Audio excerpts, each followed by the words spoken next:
Hi everyone! Yan. Good evening po. Ngayon po, ang topic natin is hindi po tungkol sa aesthetic.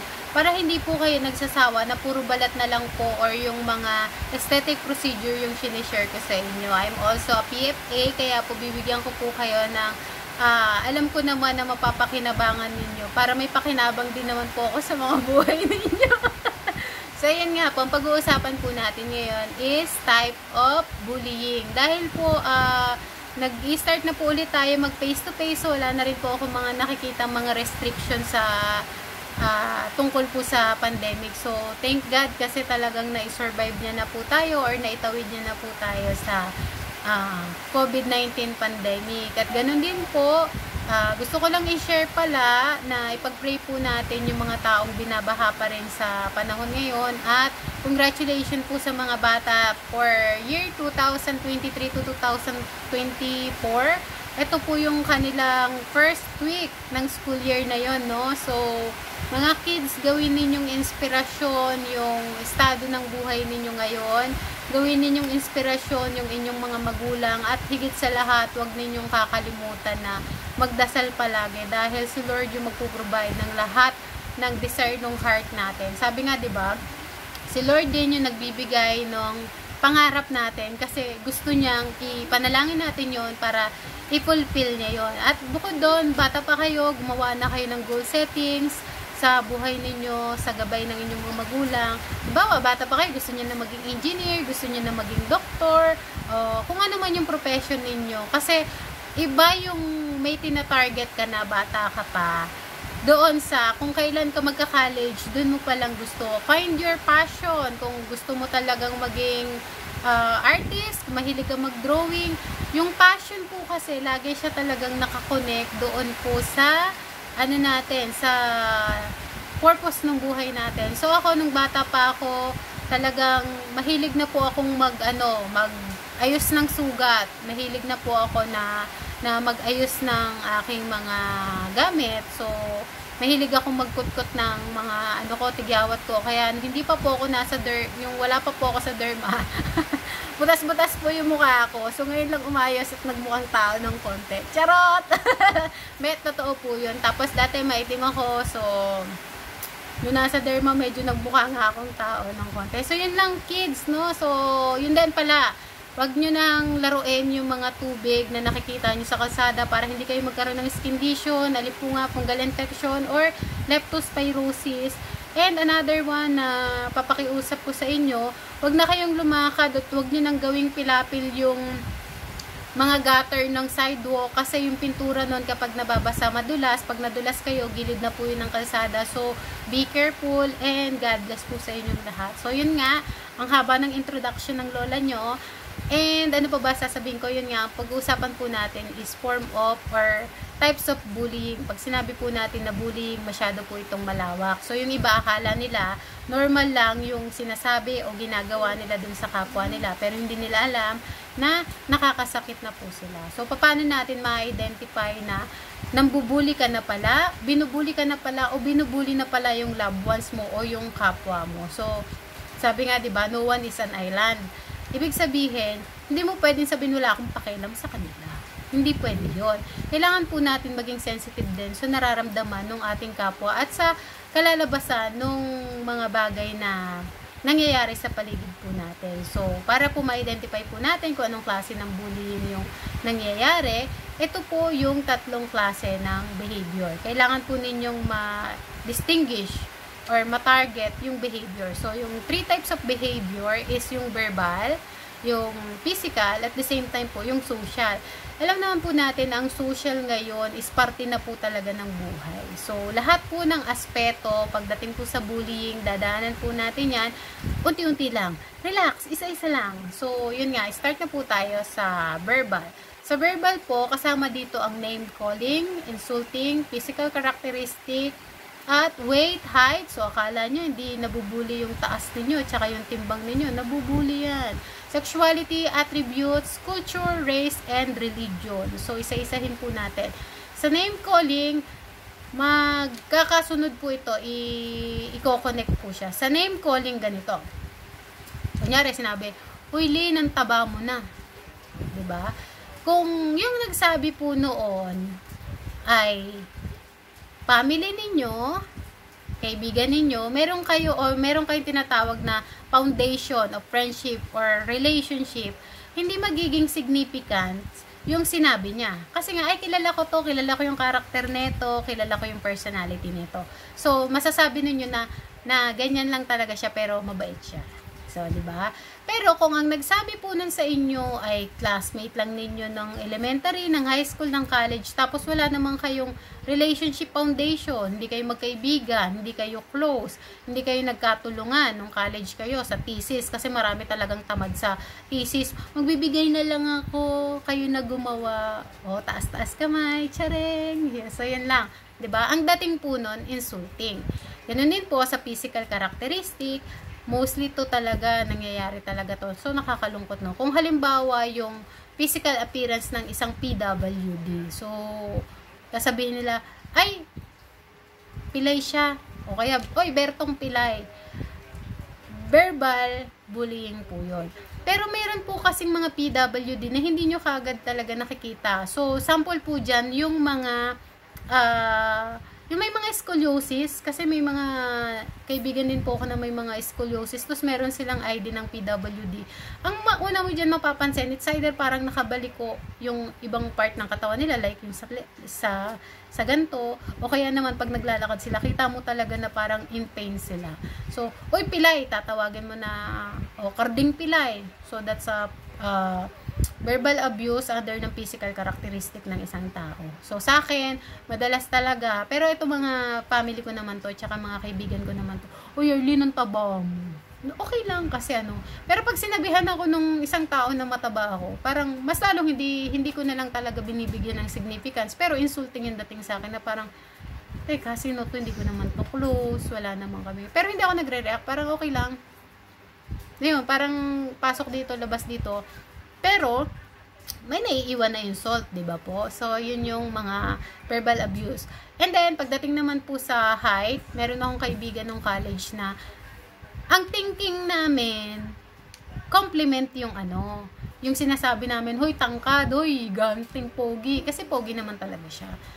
Pero, okay sa kanya daw yung pogi. Nung nakausap ko siya, sabi niya, friend, okay sa akin yung pogi, pero yung higante o matangkad, nahihirapan din pala kasi siya pag sasakay siya ng jeep, kasi talagang matangkad po. So, meron siyang sarili niyang struggle doon sa pagiging matangkad niya. So, hindi natin alam talaga yung nararamdaman ng tao. And then, ito, very basic po to, sexuality. So, meron tayong LGBTQ community, diba? So, wag niyo naman tawagin sino bang sample? Si Pedrong bakla, na pangit na bakla. Huwag naman ganun. Kahit na may mga magaganda talaga kasi pinanganak na maganda talaga yung appearance, maganda yung facial features nila. Meron din naman po talagang hindi. Pero, hindi nila deserve na insultuin sila dun sa sexuality nila. Yes, meron silang tinatawag na gender crisis. Pero, hindi naman nila yung kasalanan. Diba? Hindi po nila yung kasalanan. Kung may nakikita tayong mga bata na ganun pa lang, wag na natin silang in-name calling. Kasi, nakakaawa. Baka tumatatak na din sa isip nila na uy, ako gano'n na ako pangit ako nung bata ako. Yung sabi nila sa akin, pangit ako nung bata ako. Yun yung yun yung thinking nila, bumababa tuloy yung mga self-esteem ng mga bata natin. Hindi lang po yan sa elementary, hindi lang yan sa high school, nadadala po nila yan hanggang sa trabaho po nila. No? Ako naman kasi talaga, minsan nga ipopost ko yung picture ko nung elementary ako, nag-graduate ako, talaga mukha akong baby bakulaw. Pero alam mo yun, yung meron kasi talagang late bloomer. At the same time, ang tawag sa akin ng mga classmate ko nga nung high school, nung elementary, nakita na nila ako ng high school and college, is ugly duckling. Yun yung tawag nila sa akin. So, ayun yun. So, pagdating sa sexuality, parang ang cheap naman kasi na titirahin mo yung sexuality ng kapwa mo, di ba? Do alam natin yan, babae, lalaki yung ginawa ng Diyos. So, kaya nga sila may gender crisis or yung iba pa nga identity crisis, di ba? Pero hindi, I don't think nakasalanan nila yon. Kailangan nila ng tulong, yun. And yung attributes and culture, sample ko po dito, medyo hindi kami nagkasundo nung kaibigan ko na Bisaya. Parang nagdamdam siya sa akin. Kasi sabi niya, tignan mo langgam. So, kasi meron nga tayong language barrier, di ba? Sabi niya, oy, tignan mo langgam. So, ako naman, tingin ako sa baba. Sabi ko, langgam. Tapos sabi niya, hindi dyan. Kasi, ano siya, parang iba yung tono ng boses niya. Sabi niya, hindi dyan. Ayun, no. Nainis ako kasi, di ba, ang langgam sa atin is, yung tawag dito, yung ant. Yung English niya is ant. So, logically, dahil dito ako lumaki sa Cavite, Dasmariñas talaga ako, sa lupa ako titingin. Yung pala, sa kanila, tama ba ako? Baligtad lang yung naiisip ko. Sa kanila, yung ibon. It's a bird. So, sabi niya, hindi, ayun, ang dami, ang ganda ng kulay. Sabi ko, hindi mo ba alam na ang bird, ang ibon is bird, ganyan. So, parang nagdamdam siya. Tapos, sinabi nung isa naming kaibigan na friend, kasi ganito, ganyan. So, sabi ko, nagsorry ako, kasi nga, hindi ko alam, kasi parang ang dating sa kanya, nung hindi mo ba alam na yung bird is, ibon, ganyan. So, meron pa akong action na ganon. So, parang na-insulto nga yung dating sa kanya. Kasi, doon magkaibigan kami, hindi pa ganon kalalim yung foundation namin. So, it's a form of verbal bullying na po. Ganon po siya. And then, yung race. So, racism, alam nyo na, mga Asian, European, ano pa ba? Australian, yung 7 continent to. So, yun. So, sa mga call center, nakaka-relate sila dito kasi 'di ba minsan pagko-call kayo, sasabihin 'di ba sa atin, no? Kasi nag-call center din ako na tawag dito. Ano ba 'yung sinasabi sa atin noon? Can you go back to English 101? So, 'yon. Racism. Peace. So, tapos and then religion. So, marami tayong pagkakaiba pagdating sa religion. Iba-iba 'yung doktrina natin.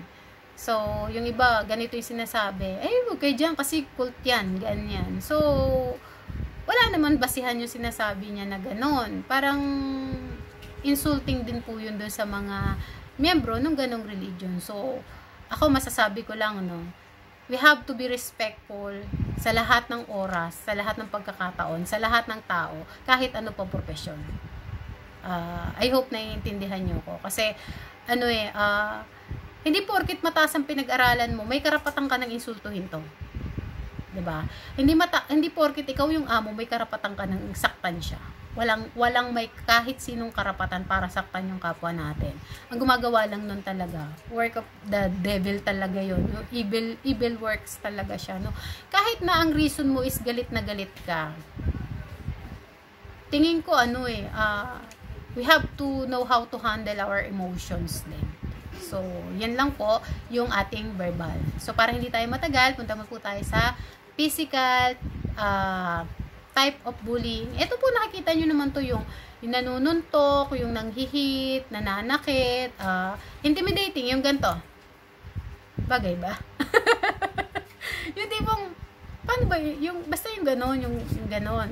Yung basta, irap ka, na wala ka namang sapat na dahilan, na gawin nyo sa kapwa mo o yung ginagawan mo nun, wala namang maisip na sapat na dahilan para gawan mo. That's physical type of bullying. And then yung damaging property.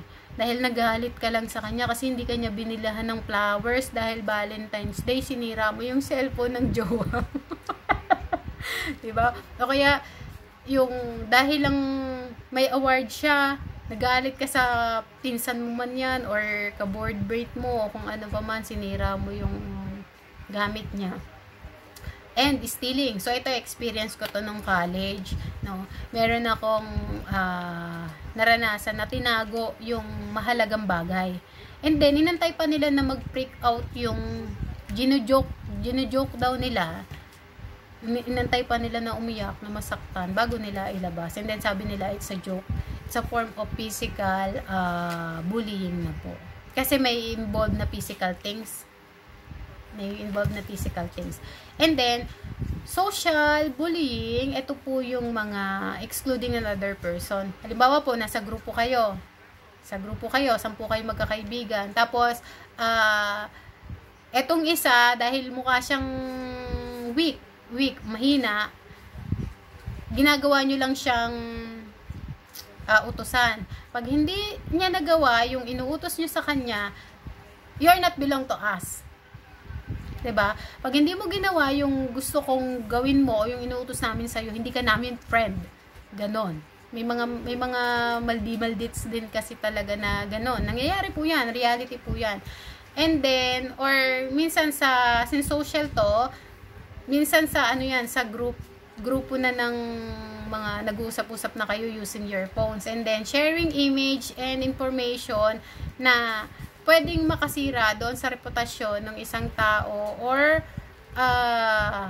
nung pinag-uusapan yung tao, 'di ba? So at pwede din maka-harm doon sa ano niya, sa kanya, mag-e-effect ng harm doon sa isang tao. Kunyari, sasabihin mo na pag hindi mo ginawa to, i-post ko yung picture natin dun sa beach. Or yung, pag hindi mo ginawa to, sasabihin ko sa nanay mo na nagyoyosi ka. Social bullying po yun. With threat yun, ha? Yung parang tinatakot mo pa yung tao. So, yun lang po yung mga sample ko doon sa verbal, physical, and social na behavior na dapat po ninyong tandaan. So, again po, pag verbal, ito po yung naririnig po ninyo. Pag physical naman po, yung may involved na physical things. And then social, ito na po yung mga online and internet, computer, something na po siya. So, ang question dyan is, kapag ba isang beses lang nangyari, sinabihan ako na, ang pangit mo, tabingi yung ano mo, yung mata mo, ganon, ganon. O kirat ka or sarat yung ilong mo, yung sarat yung pangu ka. Pag isang beses lang ba nangyari yun, bullying ba siya? Actually po, hindi siya masasabing bullying kasi pwede kasi yun yung peak ng emotion nga po na kaya niya lang yung nasabi dahil galit siya. Pero again, hindi po porkit galit ka is mang-iinsulto ka na ng iyong kapwa. Lalo na po kung hindi naman po kayo ganun magkakilala. Kasi pwede po kasing ano lang yun yung parang, minsan 'di ba sa palengke nagkakabanggaan lang tapos nagkakasagutan na o kaya yung mga nakikita natin po sa TV. Yun. Pero yun, talagang medyo iba na yung ano noon kasi madami nang nasisilip yung batas natin tungkol sa mga nangyayari nga sa may nagkakatutukan pa ng baril, 'di ba? So, that's the power of social media. Nagiging aware yung mga tao, pero we have to use social media in good things din naman po, like educating people, ganyan na malaman nila yung mga tama at saka makakabuti at kapaki-pakinabang na impormasyon. So, yun po. And then, ano ba yung context ng bullying? Saan ba nangyayari yung mga bullying?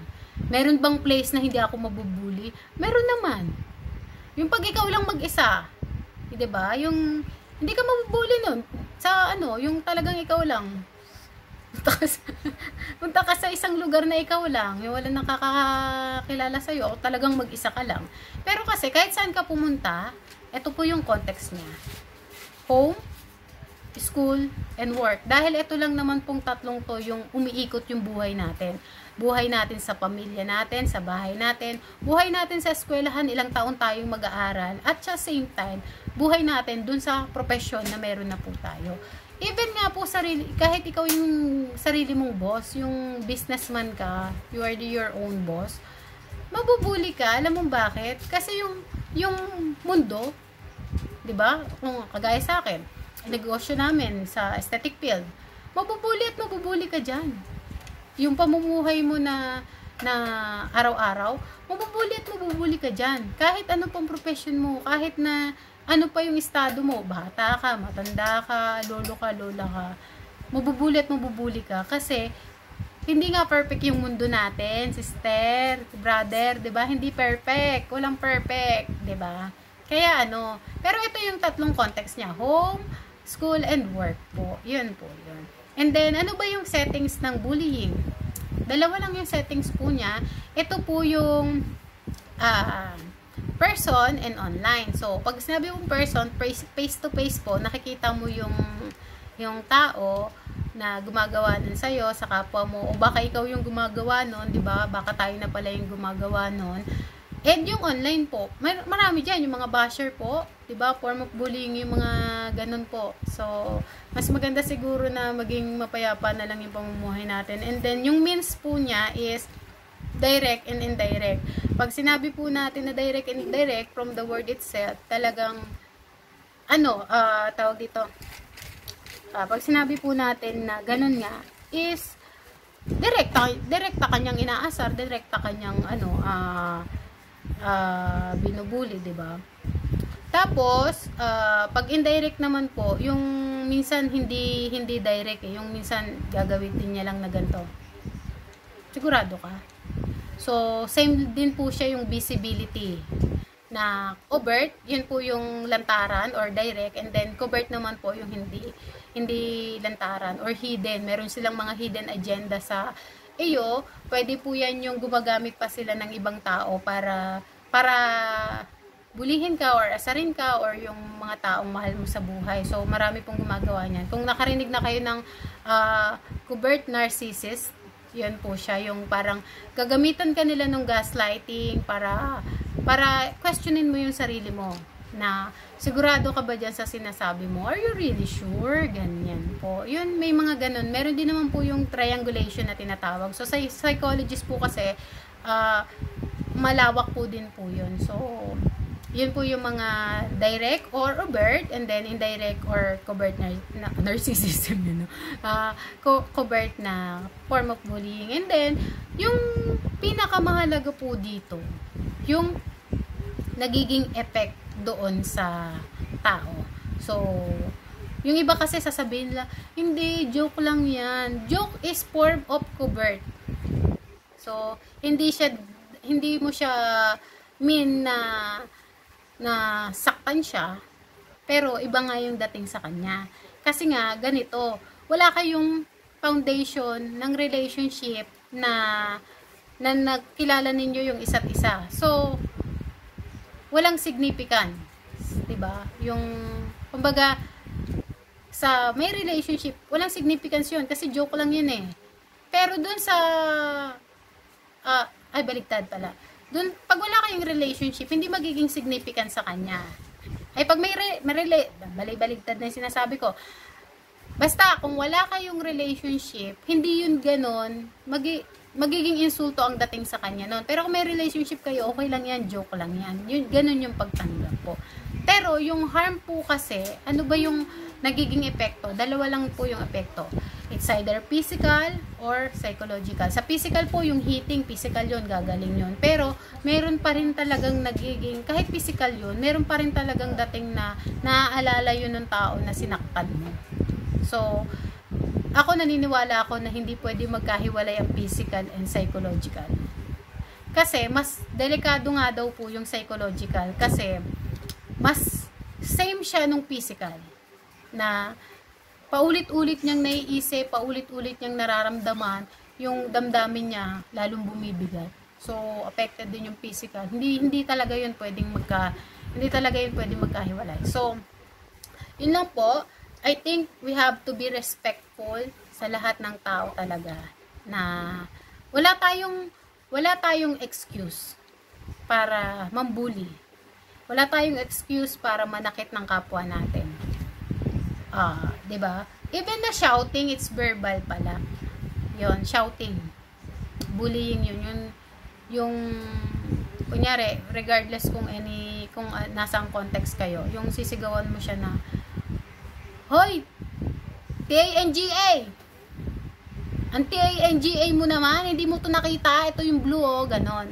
It's form of, a verbal din po siya. So, minsan, kahit hindi ka sumisigaw yung sasabihin mo nga lang po na, ano ba naman po? Yun naman po is, pasok po siya sa verbal and physical. Kasi meron ka nang ginawang action dun sa physical na, na katawan mo na umirap ka na sa kanya or yung ganyan, no? Diba, ang galing ko magtaas ng pila. So, yun na, pinapatawa ko lang kayo. Anyway, talaga naman na, natotoo naman din yung mga ganong bagay. So, yun po, wala tayong excuse na manakit ng ating kapwa. And then, always remember the Lord, diba? Sabi niya dun sa word niya, God opposes the proud and give grace to the humble. So, humble yourself before the Lord, resist the devil, and he will flee from you. Ang maganda lang po siguro na masishare ko, no, masarap mamuhay na mabuti na huwag kang kumikibo kahit na binubuli ka. Kumbaga,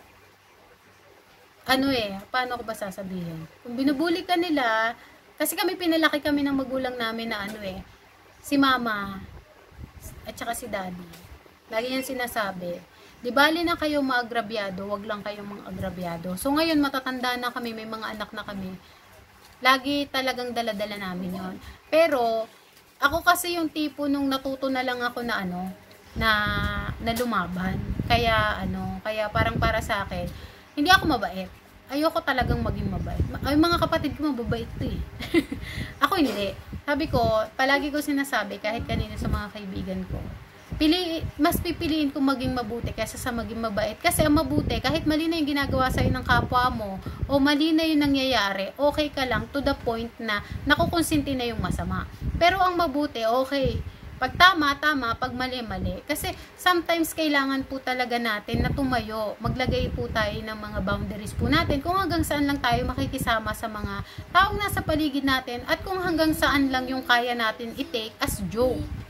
Kasi kung hindi, nakakababa po ng self-esteem, yung palagi kang nabubuli, yung palagi kang nang aaway, yung akala ninyo yung mga tao na nabubus yung self-esteem nila kapag nabubuli sila, hindi po totoo yun. Yung mga ganun po kasi ay talagang kailangan nila ng tulong. Hindi ko naman sila sinasabihan na weak sila, pero kailangan nila ng tulong. Lahat tayo kailangan ng tulong, wala namang perfecto. Kaya nga isa dun sa mga ginagawa ng mga psychiatrists at saka psychologists at mga nagtuturo po sa medical field ng pagdating po sa mga ganitong CSWD and DSWD also, yung writing therapist, 'di ba? Yung ginagawa na sulat mo kung ano yung nararamdaman mo, sulat mo kung ano yung gusto mong sabihin para na-unload mo siya. Kasi it's a form of unloading po talaga. So, i-unload lang natin ng unload at the same time prayers. Yung napaka-powerful ng prayer. Yung meron ka ng writing therapy, tapos meron ka pang prayers, napakalaking factor po talaga nun sa sa buhay ng tao. So, yun lang naman po yung ating types of bullying. So, meron tayong tinatawag na verbal bullying, physical bullying, and social bullying. Ang kanyang mga context po is yung home, yung work, at yung school. So, pag sa school setting na po, bahala na po kayong magsabi sa inyong mga guro. At the same time, ayusin na lang po ito ng may kasamang panalangin. Ganun din po, yung settings niya, person and online, in person and in online, tapos means niya direct, indirect, like po nung visibility niya na overt and covert, tapos yung harm po niya physical and psychological. So again po, maraming salamat po sa pakikinig. At the same time, share nyo po yung ating videos para naman po mas marami din po maging matuto. At syempre, maging masaya din po tayo sa lahat ng oras. Palagi po tayo magpe-pray. Huwag natin kakalimutan at iaalis dun sa buhay natin yung prayer kasi napakahalagang bagay po nun. At sana yung mga bata maturuan din po natin para alam mo, pag yung sinabi sa yung ganto, bullying pala siya anak. Yung sinabi pala, yung ginawa pala sa na ganto, na joke lang, pero bullying pala siya. Sa online lahat po mga bata di ba? Nagse-cellphone na. Thank God yung anak ko hindi pa marunong. Alam niya lang maglaro ng mga laro at saka sa YouTube po, yun lang. Pero yung sabihin mo magta-type, hindi niya pa alam. Pero tinuturuan ko na siya sa computer ng mga basics sa Excel, mga ganyan. Para bata pa siya, alam niya na sa laptop namin. So, ganun lang. At again, mas piliin po natin na maging matulungin, maging mapagpakumbaba sa Diyos. Kasi ito ituro sa amin ng nanay ko eh. Maging mapagpakumbaba kayo sa Diyos. Una sa Diyos, pangalawa sa sarili nyo, pangatlo sa kapwa ninyo. So, hanggang ngayon, dala-dala po namin yun. So, sinishare ko lang yung mga